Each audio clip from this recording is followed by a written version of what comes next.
প্রিয় দেশবাসী ভাই ও বোনেরা, বিদেশে অবস্থানরত বাংলাদেশি ভাই ও বোনেরা, আসসালামু আলাইকুম রহমতুল্লাহ। আশা করি আপনারা সকলেই আল্লাহর মেহেরবানিতে ভালো আছেন এবং সুস্থ আছেন। আজ আমি আপনাদের সামনে এসেছি কোনো গতানুগতিক রাজনৈতিক ভাষণ দেওয়ার জন্য নয়। আজ আমি একেবারে মনের ভেতরের কিছু কথা আপনাদের সাথে ভাগাভাগি করতে চাই, যে কথাগুলো একজন জেএনজি, একজন যুবক আর আমাদের প্রজন্ম সবার সাথে সম্পৃক্ত। একজন মুসলমানের জন্য যেমন, তেমনি আমাদের দেশের অন্য ধর্মের সকল ভাই বোনদের জন্য। প্রিয় দেশবাসী, আজ আমি এখানে যাদের কারণে কথা বলছি, সেই জুলাইয়ের মহান শহীদদের রুহের মাগফিরাত কামনা করছি। একই সাথে মহান মুক্তিযুদ্ধের শহীদদেরও গভীর শ্রদ্ধাভরে স্মরণ করছি। জুলাইয়ের রক্তক্ষয়ী সংগ্রামে এখনও বহু মানুষ আহত আছেন। আমি তাদের দ্রুত আরোগ্য ও সুস্থতা কামনা করছি।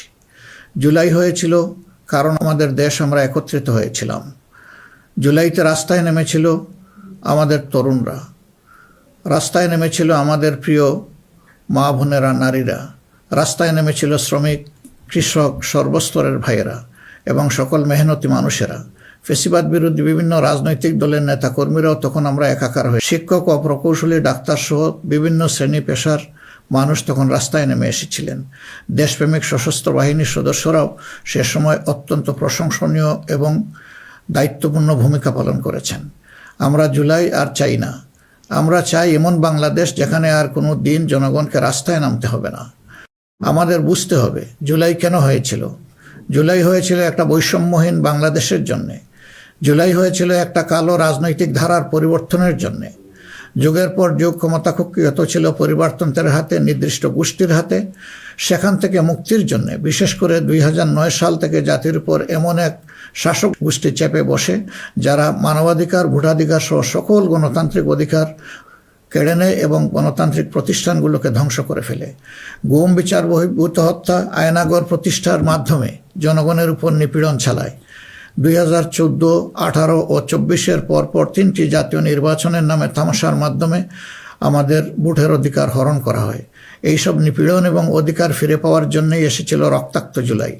আমাদের তরুণরা এখন একটা নতুন দেশ দেখতে চায়, যে দেশকে তারা গর্ব করে বলতে পারবে, নতুন বাংলাদেশ, এটি আমার দেশ।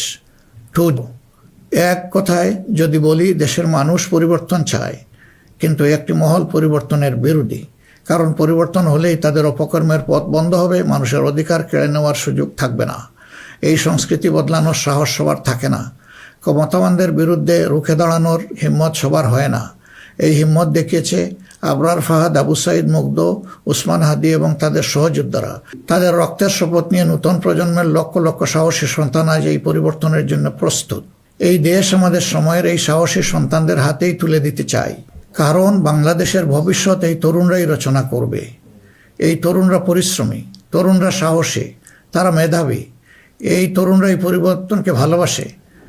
তরুণরা নতুনকে আলিঙ্গন করে, সত্য বলতে দ্বিধাবোধ করে না, প্রযুক্তি বুঝে এবং সামনে এগিয়ে নিয়ে যেতে জানে। তারাই পারবে নতুন বাংলাদেশ গড়ে দিতে। আমরা তোমাদের হাত ধরতে চাই। জুলাইয়ের মতো কাঁধে কাঁধ মিলিয়ে দেশ গড়ার কাজে সঙ্গী হতে চাই। প্রচলিত ধারা বদলাতে চাই। দেশটা বিভেদ এবং বিভাজনের রাজনীতি থেকে মুক্ত করতে চাই। মানুষের জীবনে শান্তি ফিরে আসুক, এটি আমাদের প্রয়াস, এই আমাদের চাওয়া। সবাইকে নিয়ে ঐক্যের বাংলাদেশ গড়তে চাই। এমন বাংলাদেশ যেখানে কেবল পারিবারিক পরিচয়ে কেউ দেশের চালকের আসনে বসতে পারবে না। এমন বাংলাদেশ যেখানে রাষ্ট্র হবে সবার, সরকার হবে জনগণের। প্রিয় দেশবাসী, জনগণ চায় একটু নিরাপত্তা, সুশাসন আর ইনসাফ। তাই আগামীর বাংলাদেশকে এসব অঙ্গীকার এবং মূল্যবোধের আলোকে সাজাতে চাই। রাষ্ট্রের মৌলিক কিছু সংস্কারের লক্ষ্যে জুলাই বিপ্লব পরবর্তী সরকার কিছু পদক্ষেপ গ্রহণ করেছিল, কিন্তু তা সম্পূর্ণ বাস্তবায়িত হয়নি। তবে আগামীতে যে গণভোট, সেই গণভোটে আমরা যদি আমাদের মূল্যবান ভোট দিয়ে হা বলি, তাহলে সংস্কার প্রক্রিয়া তার পূর্ণতা পাবে ইনশাআল্লাহ। আমরা এই জন্যেই জনগণকে বলবো যে গণভোটে হা বলুন এবং সংস্কারতে আলিঙ্গন করুন। আমাদের সন্তানদের স্বপ্ন পূরণে আপনিও গুরুত্বপূর্ণ অংশীদার হন। নতুন বাংলাদেশের আকাঙ্ক্ষার আলোকে আমাদের পরিকল্পনা, কর্মসূচি, অঙ্গীকার আপনাদের নিকট স্পষ্ট করার চেষ্টা করেছি। বাংলাদেশে আমরাই প্রথম পলিসি সামিটের মাধ্যমে রাষ্ট্র পরিচালনার নীতি কৌশল জনগণের সামনে তুলে ধরেছি। আমাদের নির্বাচনী ইশতেহারে এর প্রতিফলন রয়েছে।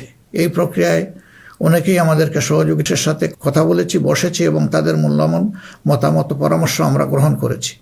আমরা সুযোগ পেলে মহান আল্লাহর ইচ্ছায় জনগণের ভালোবাসায় সরকার গঠন করলে প্রথম দিনে ফজরের নামাজ পড়েই আমরা আমাদের পরিকল্পনা বাস্তবায়ন শুরু করব ইনশাআল্লাহ। প্রিয় দেশবাসী, আমাদের শাসক শ্রেণী সরকারি পদে নির্বাচিত হওয়ার পর নিজেদেরকে দেশের মালিক গণ্য করেছে। ফলে রাষ্ট্রীয় সম্পদ, পদ, পদবি, নীতি, প্রতিষ্ঠান সব কিছু ব্যক্তিগত ও দলীয় স্বার্থ হাসিলের উপায় হিসাবে অন্যায়ভাবে ব্যবহার করা হয়েছে। এর ফলে চুরি ও দুর্নীতি, স্বজনপ্রীতির মাধ্যমে প্রতারিত করে জনগণের উন্নয়ন প্রকল্প ব্যক্তিগত দলীয় লুণ্ঠনের সিঁড়ি হিসাবে ব্যবহৃত হয়েছে। এই ব্যবস্থার অবসান ঘটানোই আমাদের প্রধান লক্ষ্য। আলহামদুলিল্লাহ, অতীতে জামাতে ইসলামী থেকে যারা জনপ্রতিনিধি হিসাবে সংসদ, সরকার ও স্থানীয় সরকারের দায়িত্ব পালন করেছেন তারা কেউই দুর্নীতির দায়ে অভিযুক্ত হননি। তারা দক্ষতার সাথে দায়িত্ব পালন করেছেন। আপনারা দেশের মানুষ তারই সাক্ষী।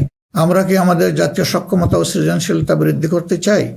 এসব বিষয়ে যদি আমরা ইতিবাচক পরিবর্তন দেখতে চাই তাহলে আমাদেরকে আগামী নির্বাচন নিয়ে নৈতিকভাবে ভাবতে হবে। রাজনৈতিকতার ফুলঝুরির বাইরে এসে বাস্তবতার আলোকে সৎ ও দক্ষ নিষ্ঠাবান নেতৃত্ব প্রতিষ্ঠা করতে হবে। প্রিয় ভাই ও বোনেরা, আমরা আমাদের নির্বাচনী ইশতেহারে বলেছি যে আমাদের স্বপ্নের বাংলাদেশ তৈরির জন্য 5টি বিষয়ে হা এবং 5টি বিষয়ে না বলতে হবে। সততা, ঐক্য, ইনসাফ, দক্ষতা ও কর্মসংস্থানকে আমরা হা বলতে বলেছি। এতে রূপান্তর করতে হলে নীতি এবং নৈতিকতা ভিত্তিক রাজনীতির বিকল্প নেই। সমাজে নীতি, নৈতিকতা, শৃঙ্খলা, জবাবদিহিতা প্রতিষ্ঠা করা ছাড়া কোনো জাতি এগোতে পারেনি, আমাদের পক্ষে অসম্ভব না। যে সমাজে নারীর মর্যাদা রক্ষা করতে পারে না সেই সমাজ কখনো সমৃদ্ধ হতে পারে না। আমরা ক্ষমতায় এলে নারীরা কেবল ঘরের ভেতরে নয়, সমাজের মূলধারার নেতৃত্বে থাকবেন সগৌরবে। কর্পোরেট জগৎ থেকে রাজনীতি সবখানে তাদের মেধার মূল্যায়ন হবে কোনো বৈষম্য ছাড়াই। আমরা এমন এক দেশ গড়ার প্রতিশ্রুতি দিচ্ছি যেখানে কোনো মা, বোনকে, মেয়েকে নিরাপত্তাহীনতায় ভুগতে হবে না। আপনাদের অধিকার রক্ষার লড়াইয়ে আমাদের সঙ্গী হন। একটি উন্নত ও আধুনিক দেশ গড়ার কারিগর হিসাবে আমাদের নির্বাচিত করুন। প্রিয় দেশবাসী, আমরা মনে করি সমাজে ন্যায় বিচার ও ইনসাফ প্রতিষ্ঠা করতে হলে সকলকে মর্যাদা দিতে হবে এবং সকলের মানবাধিকার সুরক্ষা করতে হবে। সকল পরিচয় নির্বিশেষে আমরা অঙ্গীকার ব্যক্ত করছি যে একটি মানবিক উন্নত দেশ গড়ার জন্য দলমত নির্বিশেষে সকলের মান, ইজ্জত, অধিকারের সুরক্ষা দিব ইনশাআল্লাহ। এই বাংলাদেশ মুসলমান, হিন্দু, বৌদ্ধ, খ্রিস্টান সবার। কেউ ভয়ের সংস্কৃতির মধ্যে বাস করবে না। যদি কেউ ধর্মীয় পরিচয়ের ভিত্তিতে আঘাত করার চেষ্টা করে আমরা অতীতের মতো ভবিষ্যতেও তা প্রতিরোধ করব। প্রিয় দেশবাসী, আমাদের প্রত্যাশার বাংলাদেশ গড়তে হলে 3টি জায়গায় আমাদেরকে বিশেষ গুরুত্ব দিতে হবে। একটি হচ্ছে শিক্ষায় সংস্কার।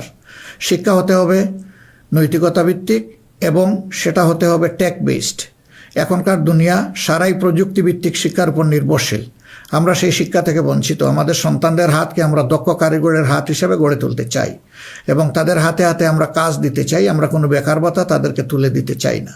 দ্বিতীয় জায়গাটা হচ্ছে বিচারাঙ্গন।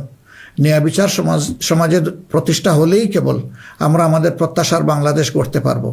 অন্যথায় দুঃশাসন এবং দুর্নীতির কণ্ঠ রোধ করা মোটেই সম্ভব হবে না। অতএব বিচার বিভাগকে আমূল ঢেলে সাজাতে হবে। সেখানে অবশ্যই সৎ, দক্ষ এবং কমিটেড যে সমস্ত লোকেরা আছেন তাদেরকে বিচারেরাই আমাদের গুরুত্ব দেওয়া ছাড়া কোনো উপায় নেই। আমরা আশা করব দেশবাসী আমাদেরকে তাদের মূল্যবান ভোটের আমানত সমঝে দিয়ে আমাদের দেশকে প্রত্যাশার আলোকে গড়ে তোলার ক্ষেত্রে আমাদেরকে সহযোগিতা করবেন। সম্মানিত উলামায়ে কেরাম, একাধিক ধর্মের এ দেশ মুসলমানগণ সংখ্যাগরিষ্ঠ। তাই মুসলমান হিসাবে এটি আমাদের দায়িত্ব যে সমাজে ন্যায় বিচার, ইনসাফ প্রতিষ্ঠা করা এবং সকলকে সুরক্ষা দেওয়া। এগুলো ইসলামের শাশ্বত আদর্শ। সকল মানুষের মৌলিক অধিকার নিশ্চিত করা আমাদের কর্তব্য।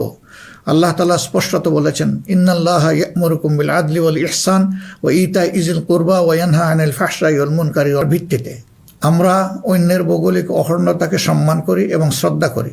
তেমনি সকল দেশের সাথে বন্ধুত্ব প্রতিষ্ঠাকে অগ্রাধিকার দিব। তবে আমাদের জাতীয় স্বার্থ, মর্যাদা, জাতীয় উন্নয়ন, অগ্রাধিকার আন্তর্জাতিক সম্পর্ক নির্মাণে প্রধান ভূমিকা রাখবে। প্রবাসী ভাই ও বোনেরা, জন্মভূমি থেকে 1000 মাইল দূরে অবস্থান করেও জুলাইয়ের অভ্যুত্থানে আপনারা গুরুত্বপূর্ণ ভূমিকা রেখেছেন। জেল জুলুমের শিকার হয়েছেন, ত্যাগ স্বীকার করেছেন। ইতিমধ্যে আপনারা আপনাদের ভোটাধিকার প্রয়োগ করে নতুন বাংলাদেশে নিজেদের অধিকার প্রতিষ্ঠার পথে ইতিহাস রচনা করেছেন। আমি এতে আনন্দিত।